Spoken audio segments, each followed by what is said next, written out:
So this is the second lecture on digital communication, and we are going to study various blocks in the transmitter.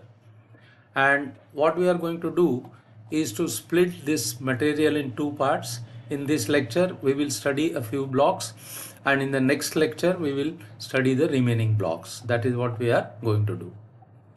Alright, so when we talk about the various blocks in the transmitter, we need to find out those blocks which are lying between information source and the channel, because it's the information that needs to be processed before it can be put on the channel. So basically the blocks which lie between the information source and the channel, these are the blocks that we are going to study. So when we say channel, the channel itself can be split into two types. One is a radio channel, so the wireless channel, so that the signal can be sent in the space by electromagnetic wave. And the second would be a wired channel. So in this case, you don't need an antenna. The process signal can be directly connected to the input of the wired channel. Okay, so that is about the channel. What about the information source? Now the information source itself can be split into two types. One is the analog signal. So one possible information source could be the analog. It could be the output of any transducer, maybe temperature transducer, pressure transducer. And the one possible transducer that we often use is the microphone. So audio from the microphone is the analog signal. But since we are talking about digital communications in which the transmission is done by processing the signals in the digital form, it is necessary to convert the analog signal into a digital signal. So the first block that you will require after the microphone would be analog to digital converter. This is going to be the first block. Of course, it may be that you do not have an analog signal to be processed. Your information source could be the digital signal itself. For example, you can have a keyboard coded output, 8-bit ASCII code for example, in which case you do not require any ADC. So what we are going to do now is to first of all look at the A to D converter and then look at the keyboard encoder. Of course, this is just an introduction.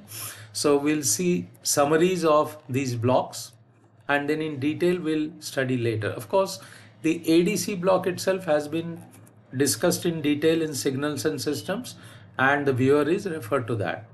But anyway, we are going to summarize it here. So let us study the A to D converter. The first block in the A to D converter is the sampler. What does the sampler do? It converts the continuous time into discrete time by sampling the signal at appropriate times. So this can be seen pictorially here. This is the original analog signal. An analog signal, as we know, is continuous time and continuous amplitude signal. Now a digital signal is discrete time as well as discrete amplitude. So when you sample this, what you are doing is you are converting the continuous time into discrete time. So you take the first sample, say at t equal to 0, the next sample at t equal to ts, where ts is what we call as the sampling time. Then the next to that we take the sample at 2ts and so on. So that is converting the signal into discrete time and continuous amplitude. So the output of the sampler will be basically a discrete time continuous amplitude signal.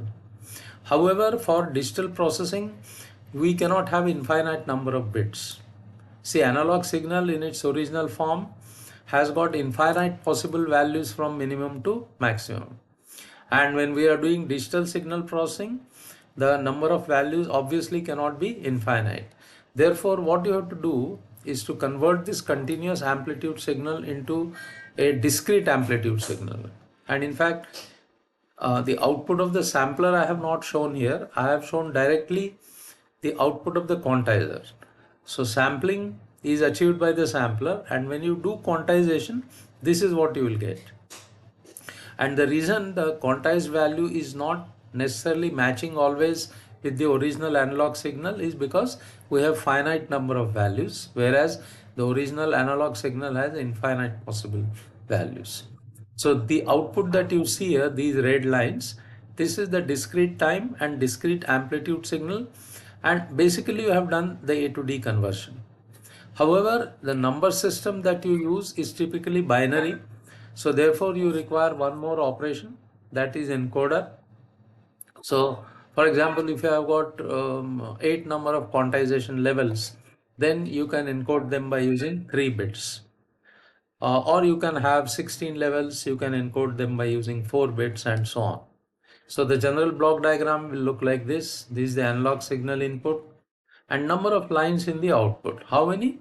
That depends on the A to D converter. So typically you may have 4 lines, 4-bit output, 8-bit output, 16-bit output and so on. Now one last point before we conclude the study of A to D converter is what should be the sampling time. And the sampling theorem tells us that the sampling frequency, which is reciprocal of the sampling time, must be greater than equal to 2 times f max, where f max is the maximum frequency content of the original analog signal. So this in short is the study of A to D converter. Next, let us look at the study of a digital source, typically a keyboard encoder. So a keyboard encoder will generate appropriate code for the key which is pressed. If this key is pressed, it will generate one code. If this key is pressed, it will generate another code and so on. And how it is done? It is done by using 3 input scanning lines and 3 output lines.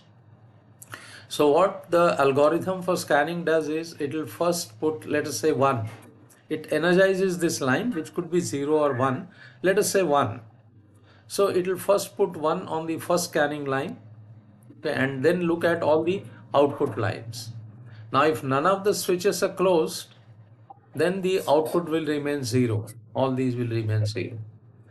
But if one of the switches is closed, then depending on which scanning line is active and on which output line you get 1, the encoder will find out which key has been pressed.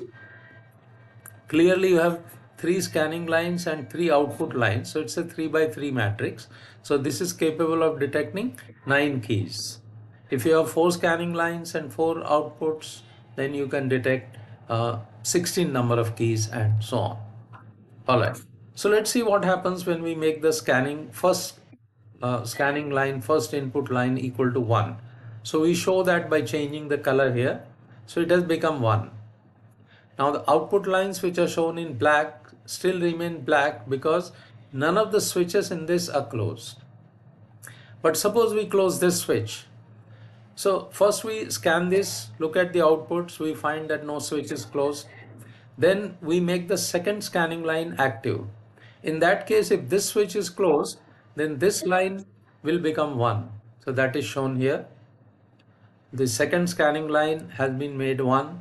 Since this switch is closed, the output line corresponding to this switch becomes 1.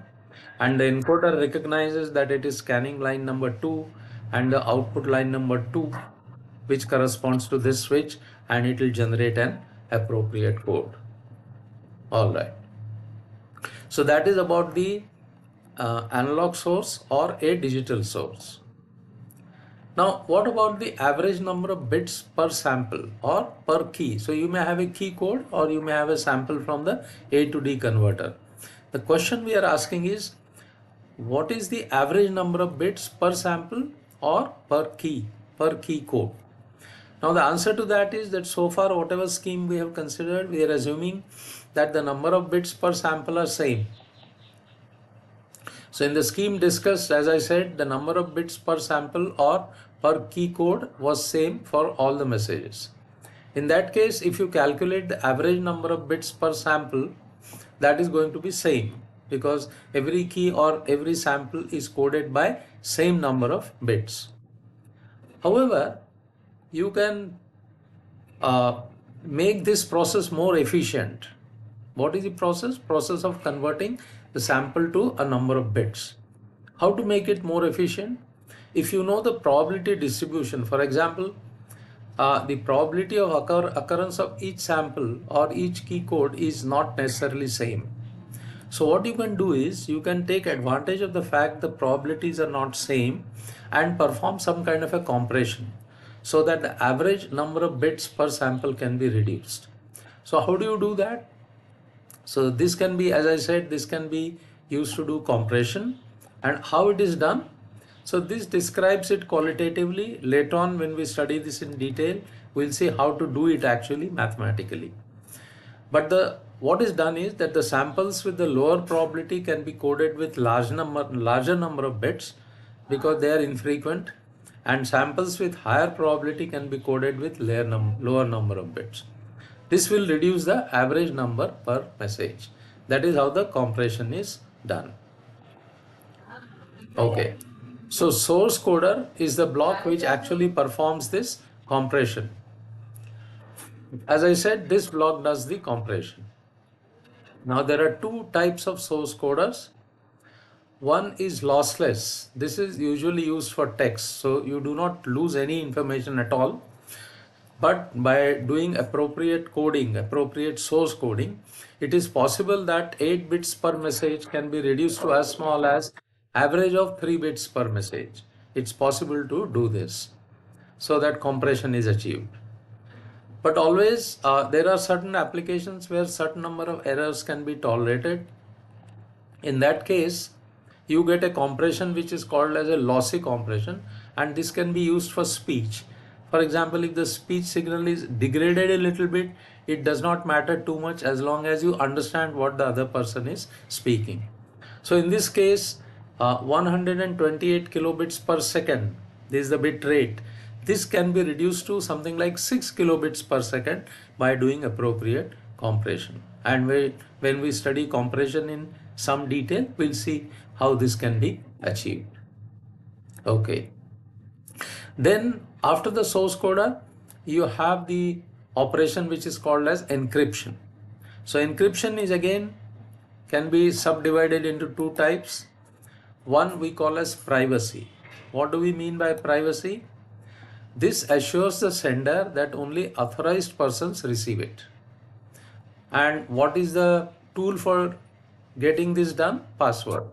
We are all accustomed to providing password. So when we provide appropriate password, our bank knows that the authorized person is sending the information. The other kind of encryption, the other reason why encryption is required is authentication. And authentication means what? This assures the receiver that sender is who or she claims to be. So if I am dealing with a bank and I open the bank website, I should be sure that it is really the HDFC bank website or whatever website I am trying to access. So I should ensure that. So this is done by using some procedures which involve what are called as private and public keys. These are often opaque to the user. The person who is using this is not really aware of this, but at the back end, these keys are being used to perform the appropriate authentication. All right. So after the encryption, we perform what is called as channel coding. Now, whenever the information is transmitted over a channel, because of the noise, some of the bits will be in error. So if we can do some kind of error correction coding or at least error detection coding, then it will improve the performance. It will improve the noise performance of the system. So the coding that is done to achieve this is called as channel coding. So how this is achieved? You add redundant bits so that errors can be either corrected or detected. And when you do this, this permits the use of bandwidth efficient modulation schemes. Right now, this sentence may not be very clear, but when we study modulation, it will become clear why the error control codes are quite useful.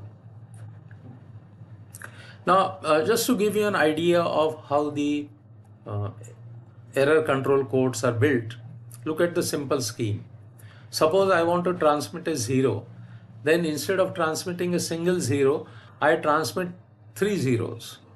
And when I want to transmit a 1, instead of transmitting a single 1, I transmit 3 ones. Now suppose when these 3 digits are transmitted over the channel, and noise corrupts one of the bits. So suppose I have transmitted a 0 and what it receives is not 000, but one of the bits is wrong. That is 001 I may receive, or I may receive 010, or I might receive 100. So one of the bits is wrong. In that case, I can still decode correctly by doing what is called as a majority decision rule. So if the majority number of zeros in this word are zeros compared to 1, they are more than the number of ones, then I conclude that a 0 was transmitted. So the error that had occurred has been corrected. Of course, if 2 errors occur, they cannot be corrected, but they can at least be detected. So if you are using error detection scheme, then the error can be detected and you can ask the transmitter to send the digit again or send the word again, as the case may be. Same thing applies when 1 is transmitted. So if one of the bits is in error, then again by the majority decision rule, you are able to take the correct decision. So that is channel coding. So as I said, a 1-digit error can be corrected, or up to 2 digits errors can be detected. Of course, if all the 3 digits are wrong, there is nothing you can do. You will conclude wrongly that a 1 was transmitted when actually 0 was transmitted. So error control coding will not make errors 0, but they will certainly reduce them. Okay. Final block in this particular lecture is parallel to serial converter. Now we have seen the output of the A to D converter has a number of bits, maybe 8 bits, so that represents one sample value, or it could be 16 bits and so on. So they are all available at the same time, they are available in parallel. So in small electronic circuits, when the distances are quite small, you can transmit all the 8 bits to the next block. Okay, but when I want to transmit the information over long distance, I will not be able to use I'll not be able to send so many bits in parallel. Okay, there are certain scheme by which the number of bits can be sent in parallel and detected. That's different. But what I'm saying is, for example, suppose you have a landline communication system. Then if I want to transmit the message from one telephone, and if 8 bits are generated, I will not use 8 telephone lines to connect the telephone to the exchange. I have to send it bit by bit. Okay. So each process sample is coded as a multi-bit number, and for transmitting over a long distance, it is economical to transmit this bit by bit. So this needs a parallel to serial converter. So for example, a 4-bit word will need 4 lines for parallel transmission, but in serial transmission only 1 bit is sent at a time. So for example, if the value is 1001, first 1 will be transmitted, then after the next clock pulse 0 will be transmitted, next again 0 will be transmitted, and 1 will be transmitted. So in this particular lecture, we have discussed a few blocks which are used in the transmitter. We have studied A to D converters, we have studied keyboard and encryption, we have keyboard encoding, we have studied what is encryption, we have studied what is source coding, and finally we have got some introduction to what is channel coding and what is parallel to serial converter and why it is needed. And the remaining blocks we'll study in the next lecture, but right now this is all.